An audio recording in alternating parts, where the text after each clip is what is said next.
नमस्कार।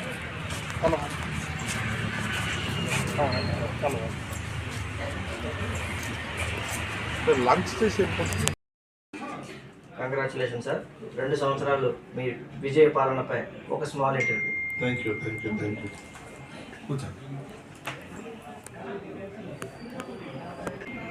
సార్, ఎమ్మెల్యేగా 2 సంవత్సరాలు మీ ప్రయాణం మా ప్రేక్షకులకు ఒక చిన్న స్పాట్ ఆర్టికల్లో చెప్పగలరా? నమస్తే, నా పేరు అప్పుస్వామి కట్రంక, రాయగడ నియోజకవర్గం ఎమ్మెల్యే. ఇది ఒక tribal area, tribal district.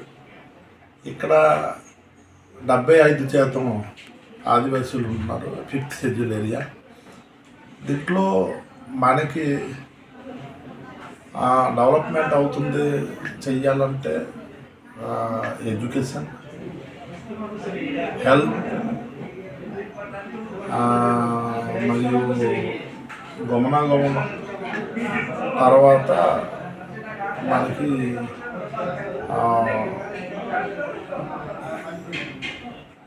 Jobs అన్నమాట. ఇక్కడ చాలామందికి బయట స్టేట్ వెళ్ళేసి పని చేస్తున్నారు. అక్కడ ఏంటంటే రూల్స్ రెగ్యులేషన్ తెలియదు, ట్రాఫిక్ రూల్స్ రెగ్యులేషన్. చాలామంది యాక్సిడెంట్లో చచ్చిపోతున్నారు, కంపెనీలోనే ఏదో యాక్సిడెంట్ అయ్యి చచ్చిపోతున్నారు. ఇక్కడి నుంచి కష్టపడడానికి వెళ్తున్నారు అక్కడ, కానీ వచ్చినప్పుడు శవం అయ్యేసి వస్తున్నారు ఇంటికి. అంటే వాళ్ళు ఇంటికాడ అందరు కాల్సి ఉంటారు. ఒకవేళ మా నాన్నగారు ఏదైనా కష్టపడేసి వస్తే ఇక్కడ మేము ఏదో తింటాం, ఏదో చేస్తామని. కానీ ఈవేళ మా రాయగడ డిస్టిక్లో ఉన్నాను కానీ చూస్తాం అంటే 5 ఫ్యాక్టరీలు ఉన్నాయి. అలాగే నా నియోజకవర్గంలోని 3 ఫ్యాక్టరీలు ఉన్నాయి, చాలా పెద్ద పెద్ద ఫ్యాక్టరీలు. కానీ ఇక్కడ జాబ్స్ మా యువతకి దొరకతున్నాయి. దాని గురించి కూడా నేను పోరాడుతున్నాను. రెండోది హెల్త్ గురించి, ఇక్కడ మెడికల్ కాలేజ్ గురించి అనేసి నేను చాలాసార్లు అసెంబ్లీలో కూడా నేను ఇది క్వశ్చన్ చేశాను. కానీ మెడికల్ కాలేజ్ మాకు ఇవ్వకుండా ఆయుర్వేదిక్ కాలేజ్ మాకు ఇచ్చేసాను. మేము అందరం ఇప్పుడు డిపెండ్ అవుతున్నాం ఆంధ్రప్రదేశ్, ఏపీ మెడికల్ మీద. ఎందుకంటే మాకు మరి ఇక్కడి నుంచి దగ్గర వైజాగ్ మాకు దగ్గర 190 కిలోమీటర్స్ ఇక్కడి నుంచి. కాబట్టి ఆంధ్రప్రదేశ్ మీద మేము ఎక్కువ డిపెండ్ అవుతున్నాం. రెండోది మాకు మెడికల్ కాలేజ్ ఒకటి అయిపోయింటే మేము దాని గురించి చాలాసార్లు నేను హెల్త్ మినిస్టర్ తోటి, మన సీఎం తోటి కూడా నేను మాట్లాడడం జరిగింది, కానీ ఇప్పటి వరకు అవ్వలేదు. మూడోది ఎడ్యుకేషన్లో కానీ చూస్తే మాకు చాలామంది పిల్లలు సగం నుంచి చదువు ఆపేస్తున్నారు. అంటే వాళ్ళకి కూడా చదువు చెప్పాలనేసి నేను ఎడ్యుకేషన్ మినిస్టర్ తోటి, డిఓ తోటి గారితో కూడా నేను మాట్లాడేసి, నేను మా డిస్ట్రిక్ట్కి మరియు నా నియోజకవర్గానికి పిల్లలు ఎలాగ సగం నుంచి చదువు ఒకరు ఆ టైప్లో నేను వాళ్ళతో కూడా నేను మాట్లాడడం జరుగుతుంది.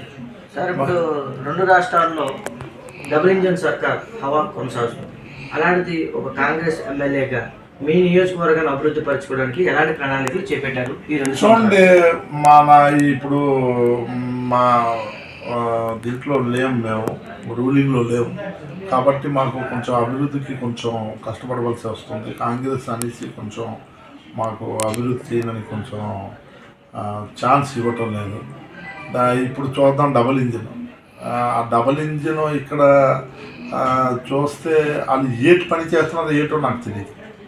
ఎందుకంటే ఇప్పటి నుంచి 1952 నుంచి ఎలక్షన్స్ స్టార్ట్ అయ్యేవి. అప్పటి నుంచి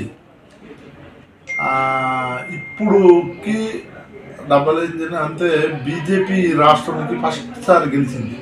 2 ఇయర్స్లోనే ఏటి చెయ్యాలో వాళ్ళకి అర్థం అవటం లేదు. రాష్ట్రానికి ఎలాగా చేయాలనేది అర్థం అవటం లేదు. అందరూ ఆకలితో ఉన్నోడు ఎలాగా కాసుకొని ఉంటాడు, ఎప్పుడు దొరుకుతుంది అనేది. ఆ టైప్గా ఈ బీజేపీ వాళ్ళు కాసుకున్నారు. ఉట్టి కలర్ రంగు కొట్టడానికి గవర్నమెంట్ ప్రాపర్టీలోనే ఉట్టి కలర్ కొట్టేసి ప్రజలకి అబద్ధం చెప్పేసి ఇక్కడ ఇచ్చేసారు. మాకు అబద్ధం చెప్పారు. ఎలాగా ఎలక్షన్ మేనిఫెస్టోలోనే చెప్పారు. 300 యూనిట్లు కరెంటు ఫ్రీ ఇస్తామనేసి, ఓల్డ్ ఏజ్ పెన్షన్ 3000 రూపీస్ ఇస్తామనేసి, మరియు ఒకేసారి మహిళలకు 50,000 రూపాయలు ఇస్తామనేసి వాగ్దానం చేశారు. అయితే జనాలు కూడా గుడ్డిగా నమ్మేసి అందరి ఆ ఓట్లు వేసారు. చూసినప్పటికీ అడిగారు, మాకు 300 యూనిట్ బిజిలీ కరెంట్ ఫ్రీ ఇస్తారు కదా ఏది అనేసి అడిగితే వాళ్ళు ఏంటని చెప్పారంటే, మనకి సోలార్ ప్యానెల్ గట్రా మీరు ఇంటి మీద తగిలించండి మీకు ఫ్రీ అయిపోద్ది అని.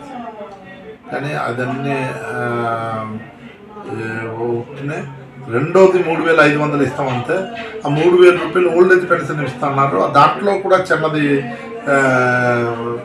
రాజకీయం ఆడారు. 80 సంవత్సరాలు అయితేనే మీకు 3,000 రూపాయలు ఇస్తామని. 80 సంవత్సరాలు అంటే ఈ క్లైమేట్లో 80 సంవత్సరాలు ఎవరు బతకలేరు. 80 సంవత్సరాలు అయినప్పటికీ వాళ్ళు శ్మశానంలోనే అందుకోవాలా 3,000 రూపాయలు ఓల్డ్ ఏజ్ పెన్షన్.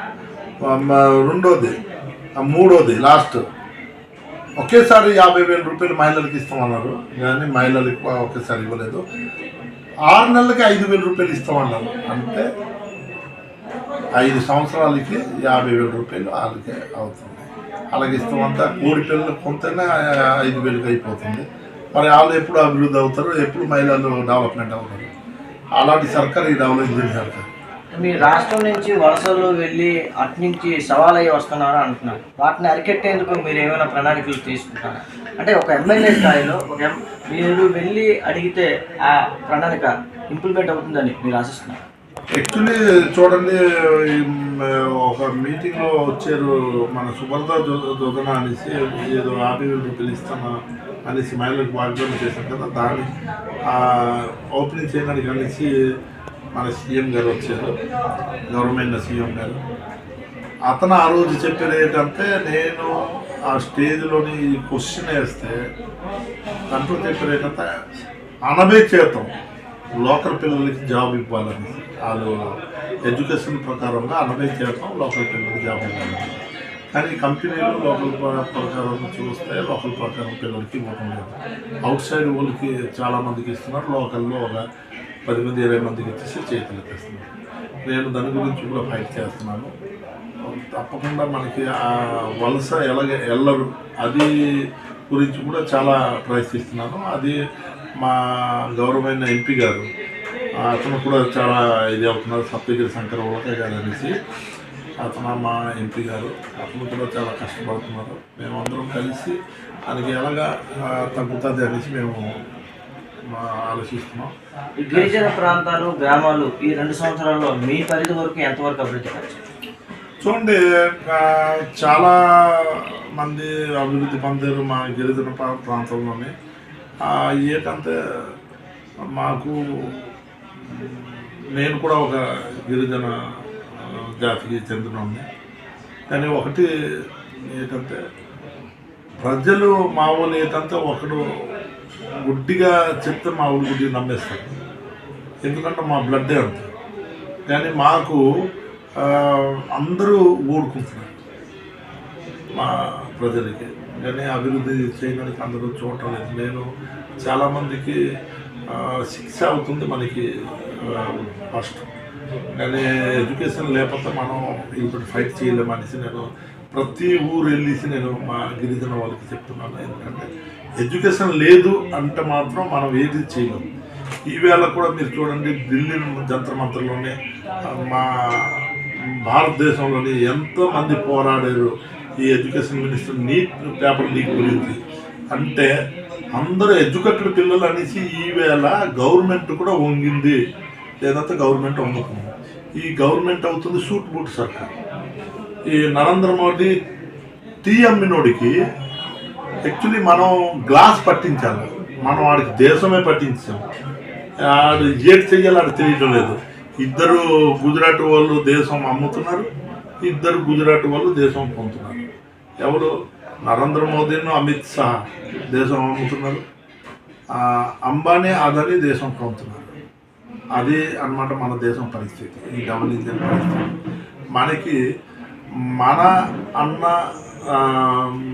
ఆస్తి లేదు, అంతే మన జాతీయ సంపత్తి అంటే మన అన్న ఆస్తి కూడా చూడండి, రైల్వే అమ్మేసారు, అది సెంట్రల్ గవర్నమెంట్, అంటే మనది గవర్నమెంట్ ఆస్తి. పోర్టు మన ఇక్కడ గోపాలపూర్ పోర్ట్ ఉంది, 90% అదానికి అమ్మేశారు. మన బాక్సైడ్ ఇక్కడ ఉంది, మా కాశ్పూర్ ఏరియాలో అది కూడా అదానికి అమ్మేశారు. అంటే మన గవర్నమెంట్ ప్రాపర్టీ అన్నది ఏటు ఉంది.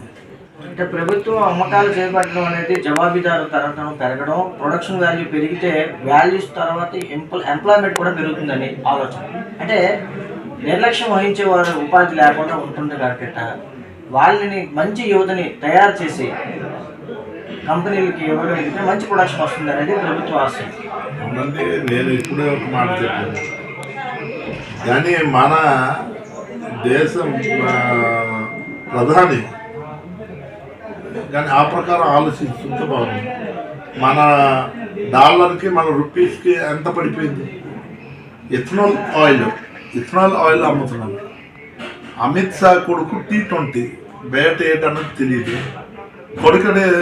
గడ్కరీ కొడుకు E20 ఆయిల్కి పెట్రోల్కి ఇథనాల్ ఆయిల్ అమ్ముతున్నాడు. మరి వాళ్ళ నాన్నలు అమిత్ షాను గడ్కరీ కొడుకు నాన్న వాళ్ళ ఇయర్ 420.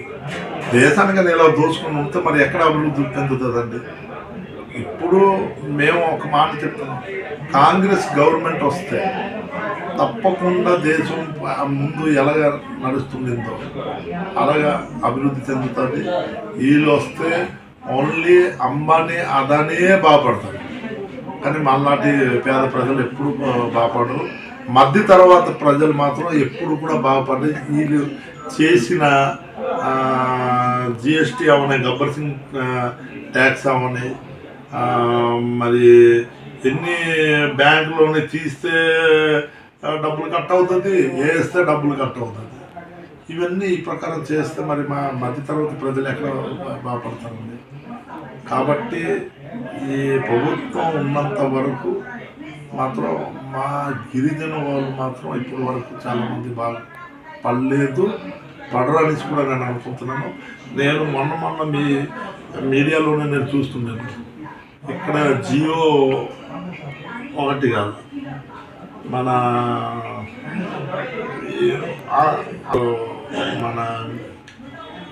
దీంట్లోనే చాలామంది గిరిజన ప్రజలు చేశారు, నర్సన చేశారు. దేనికంటే మనకి గిరిజన వాళ్ళకి ఇది ఎఫ్ఆర్సి 1996లోనే మనకి ఇది పాస్ అయింది. అది ఇప్పటి వరకు ఈ గవర్నమెంట్ చేయటం లేదు. అంటే మీరు దాంట్లో చూసుకోండి, మన గిరిజనులకి ఎప్పుడు కూడా లైక్ చేయటం లేదు. మీ నియోజకవర్గంలో మిమ్మల్ని నమ్మి అత్యధిక మెజార్టీ సీట్లతో మిమ్మల్ని గెలుపొందించారు. మరి ఈ నియోజకవర్గ సమస్యలు కానీ ఎంతవరకు పరిష్కరించారు? ఇంకా నేటి యువతకు మీరు ఇచ్చే విలువైన సందేశం ఏంటి? యాక్చువల్లీ ప్రతి యువతకి నేను చెప్తున్నాను, అందరూ ఎడ్యుకేషన్ మీద ఫోకస్ పెట్టండి. ప్రతిదీ మనం ముందు తెలుసుకోవాలి. తెలుసుకున్న తర్వాత తప్పకుండా అవన్నీ సాల్వ్ అయిన అవకాశాలు ఉన్నాయి. మరి యువతకు కూడా నేను చెప్తున్నాను, ప్రతి ఒక్కరు ఈవేళ యువతే రేపుటి దేశానికి అంతే వాళ్ళే దేశానికి బాగా చేస్తారనేసి నా నమ్మకం. రాబోయే 3 సంవత్సరాల్లో రాయగఢ అభివృద్ధికి మీరు ఎలాంటి ప్రణాళికలు చేపడతారు? తప్పకుండా చూడండి, మాకు ఇప్పుడు రైలు మార్గం ఉంది, బస్సు మార్గం ఉంది. చుట్టుపక్కల మాది ఆంధ్రకి, ఎంపీకి, ఇటుకాసి, వెస్ట్ బెంగాల్, అంటే అన్ని పక్కల మాకు అన్ని చూడిపోయాయి. ఒకటి విమాన మార్గం లేదు. దాని గురించి మా ఎంపీ గారితో నేను మాట్లాడి దానికి కూడా చేయడానికి ప్రయత్నిస్తాను. తర్వాత రెండోది మెడికల్ కాలేజ్ గురించి మాట్లాడడం. దానికి కూడా మేము మెడికల్ కాలేజీకి మేము మా జిల్లాకి అభివృద్ధి చేస్తాం. మరియు వలసకి వెళ్ళిన వాళ్ళందరికీ ఎలాగా ఈ లోకాలిటీలోనే అందరూ జాబ్ చేస్తాం, దాని గురించి చేస్తాం. మరి ఎడ్యుకేషన్ గురించి ముందు అన్ని ఆ, అంటే ఎడ్యుకేషన్ మినిస్టర్ తోటి మాట్లాడేసి అన్ని స్కూల్లోని అన్ని టీచర్లు ఎలాగా ఫుల్ఫిల్గా ఉంటారో ఆ టైప్లో మేము చేస్తామనేసి మా ఆశ ఉంటుంది. ధన్యవాదాలు సార్. మా ఛానల్కి మీరు ఇచ్చిన ఇంటర్వ్యూ మరింత మందికి ఆదర్శం కావాలని, మీ రాజకీయం మరింత జనరంజక పాలనకు స్ఫూర్తిదాయకం కావాలని కోరుకుంటున్నాను. Thank you.